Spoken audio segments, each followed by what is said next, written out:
Noor Hussain and the image that helped bring down a dictator. BBC article. Image showing Noor Hussain in Dhaka in 1987, moments before he was shot dead by police. Photo by Dina Alam. In 1987, a young protester with pro-democracy slogans painted on his body was shot dead by police in Dhaka, Bangladesh. His bullet-ridden body was dumped in a police cell, but a photograph of him helped inspire an uprising that toppled a dictator. The BBC's Moazzem Hossain, who was in the cell next to the painted man's body that day, went in search of the story behind an image. In the week leading up to 10th November 1987, the city of Dhaka was tense. President Hussain Muhammad Ershad had cut off the Bangladeshi capital from the rest of the country, severing virtually all communication channels. Schools, colleges and universities had been shut and students ordered to vacate halls. Political protests and rallies had been banned, and Ershad, a military dictator, was using emergency powers to detain hundreds of pro-democracy activists. But opposition political forces were mobilizing thousands of supporters to press for the president's resignation. On the morning of 10 November, I was among the thousands of activists heading for the protest. We never made it. At about 9 a.m., me and several other protesters were picked up by riot police. We were beaten mercilessly, bundled into a lorry and taken to the police station. As the day wore on, more political prisoners were brought in. There were running battles all over Dhaka. Some of the protesters brought in had bullet wounds. Among the bodies, one stood out. It had a slogan painted on the bare chest. The words in bright white painted against the man's lifeless brown skin electrified us. Saracha Nipat Jak, down with autocracy. Photograph.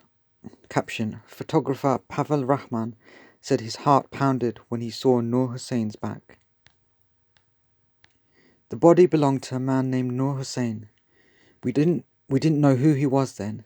We didn't know that the spot where he was gunned down would be named after him. We didn't know he would go on to become famous, his sacrifice immortalized in books and films, in poems and on postage stamps. We didn't know that a photograph of him taken moments before he died would become a symbol of our generation's long and bloody struggle for democracy. The brother. I have looked at the photographs of Noor Hussain many times over the past 33 years. He looks determined. His youthful body and the slogans painted on it seem to radiate light in the glare of the sun. The day after Noor died, aged 26, pictures of him appeared on the front pages of newspapers around Bangladesh, shocking the government and inspiring millions. The protests he and I were involved in 1987 were violently put down, but 3 years later another protest movement succeeded in toppling President Ershad, and many of his protesters were inspired by the image of Noor Hussain. I have often wondered what led this man from a working-class family in Dhaka to commit his extraordinary act. Ahead of the 30th anniversary of the uprising he inspired, I set out to find answers. Noor's father, Mujibur Rahman, was an auto-rickshaw driver in the old part of Dhaka at the time. Mujibur died 15 years ago, but I was able to track down Noor's brother, Ali. He still vividly remembered the last days of Noor's life. My father knew that Noor had been involved in politics. He had frequently stayed away from home and he was taking part in political rallies, Ali said. Picture caption. Ali Hussain and his father searched Dhaka for his brother's body. After Noor failed to return home for 2 consecutive nights, his parents became worried. On the morning of 10th November 1987, they tracked him down to a mosque in the city. My parents requested him to come back home, but he declined. He said he would come later, Ali recalled. That was the last time my parents saw him. Later that day, Noor joined the ranks of the protesters. The demonstration turned violent, with protesters throwing bricks and homemade bombs at police, and police firing tear gas and eventually live bullets at protesters. 3 people, including Noor Hussain, were fatally shot. Dozens more were wounded. By midday the next day, word reached Noor's family home that he had been shot. Mujibur and Ali rushed first to the place Noor had been protesting, then to a police hospital, finally to the station where they heard Noor's body had been taken. The officers outside would not let them in, but they confirmed there was a body inside daubed with paint. "If we give you that body now, there'll be riots," they said. No officers were ever charged with Noor's murder. No officers were charged during all of General Ershad's time in power, despite hundreds of protesters being killed by police. I asked Ali if he could remember who painted the fateful slogans on his brother's body that day. He said yes, the man's name was Ikram Hussain. Remarkably, Ikram was living at the time in President Ershad's staff quarters, and his president was the president's messenger, and his brother was the president's messenger. Ali gave me Ikram's number, the painter. I called Ikram. "It was me," he said. In 1987, Ikram was an 18-year-old signboard artist. He lived with his elder brother at Bangabhaban, the presidential residence in Dhaka, and ran a small shop in Motijil area, mainly painting signboards and making banners. I knew Noor Hossain by face. He used to work as an employee in a business selling used office furniture, but we didn't talk much, Ikram said. Photo caption: Ikram Hussain painted on Noor. "I told him I can't do this. My brother is the president's messenger," he said. On 9 November, Ikram was finishing his work for the day and planning to shutter the shop by 5 p.m. But before he could close up, Noor Hussain approached him with a request. He took me into a narrow alley nearby. There he wrote the slogans on the wall with chalk. Then he took off his shirt and requested me to write the slogans on his body. Ikram was scared. I told him, "I can't do this. My brother is the president's messenger. We'll be in trouble. You could be arrested. You could be killed."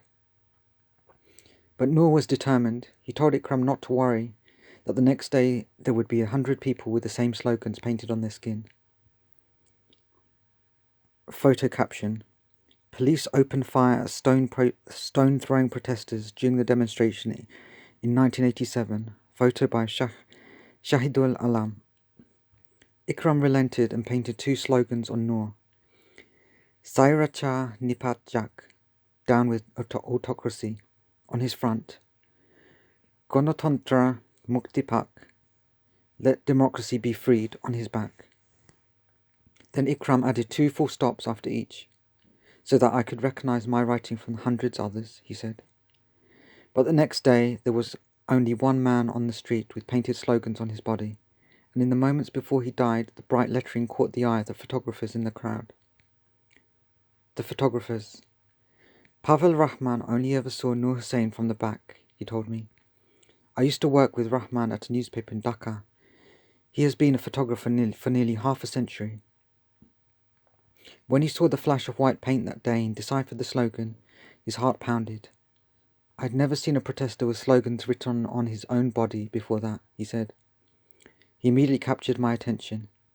Before he disappeared in the crowd, I had the chance to click only twice, one vertical and one horizontal snap, both from the back.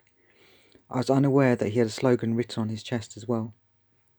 That evening, as Rahman was developing the films in the dark room of his newspaper office, a colleague told him that the painted protester had died. There was some debate whether we should publish the photo. My editor initially thought it would be too risky. There would be a huge backlash from the government. In the end, we decided to go with it, he said. President Ershad was furious. There was a suggestion from the government that we faked it. I was scared. I had to go into hiding for several days. Photo caption: Noor Hussain in the crowd, bottom right, moments before he died. Pavel's photographs spread around the country and became a poster, but nobody would have known Noor's face if it weren't for another photographer, Dinu Alam, who captured his image from the front. I took several shots, all from the front. I was lingering around him for some time, fully unaware that he had another slogan on the back, Alam said.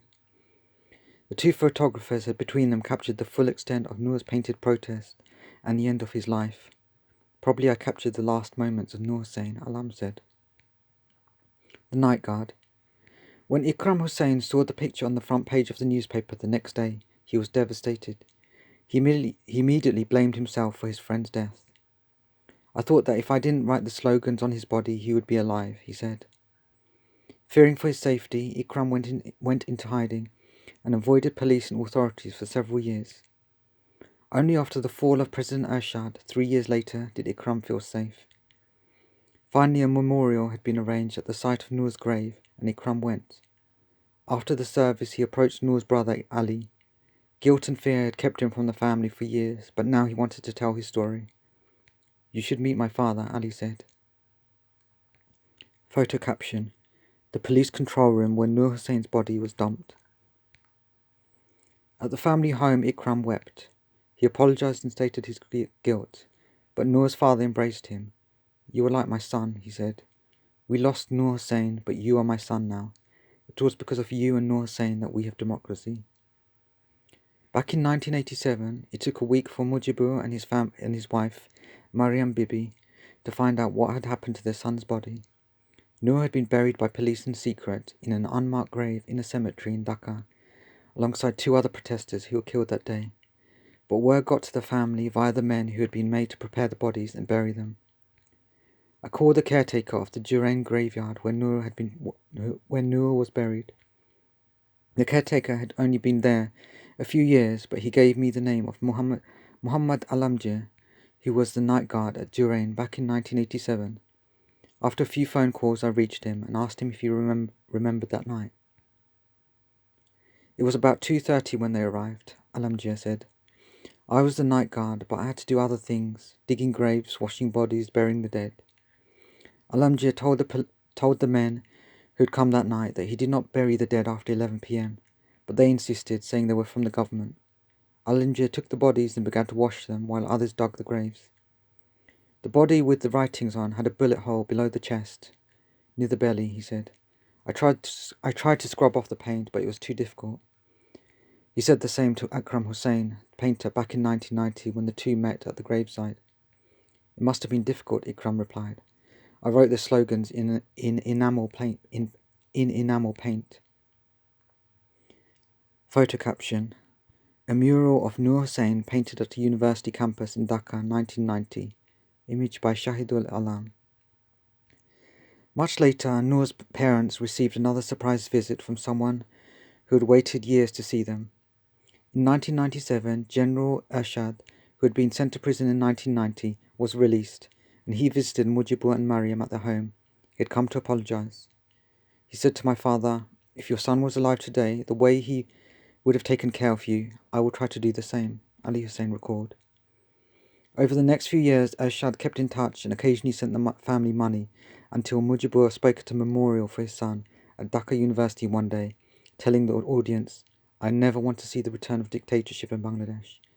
It infuriated Ershad, Ali said. "He never called my father again." The General. I met General Ershad once, more than a decade after Noor died.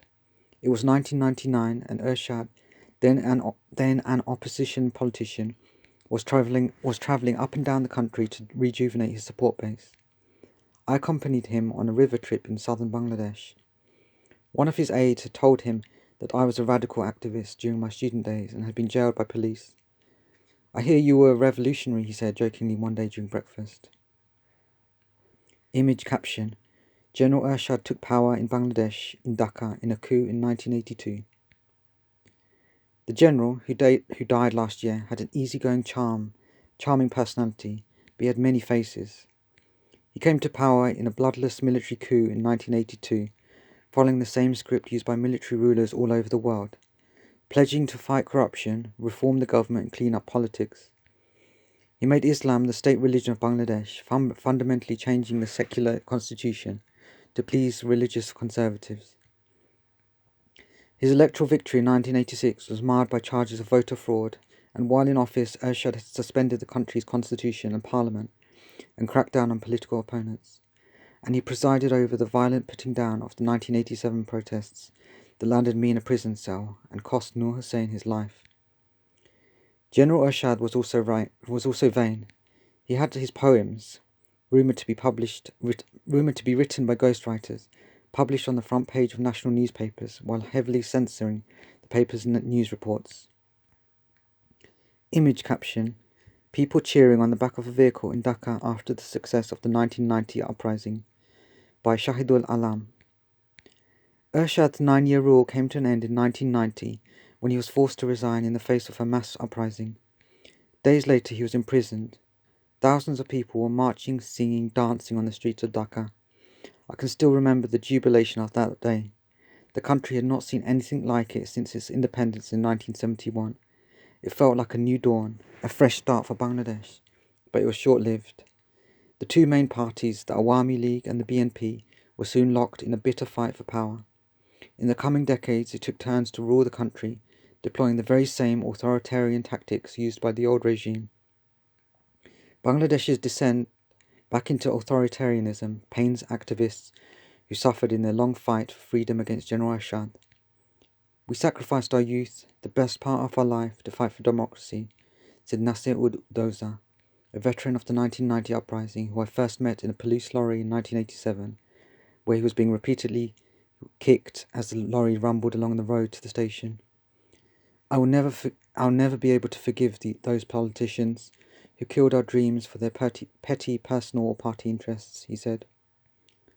Image caption: after Ershad fell, the spot where Noor Hussain was killed was renamed Noor Hussain Square. Bangladesh had briefly enjoyed democracy in its full flourish, Ikram Hussain recalled, like a bright full moon in the night sky. Where's that democracy now, he said. Ikram is still a signboard artist, though the work is mostly digital now. There's little need to have enamel paint lying around. His small shop on Hatkola Road is just a few hundred meters from the presidential staff quarters where he lived in 1987. A little further away, near Ikram's old shop, is alley where he wrote the slogans on Noor's body, and a little beyond that spot where Noor was gunned down, now called Noor Hussain Square. Ikram can still remember daubing the thick paint on Noor Hussain that day, his hands shaking with fear. It was not my best handwriting, he said, but it was the best thing I have ever written. End of article. Photographs by Yusuf Tushar for the BBC.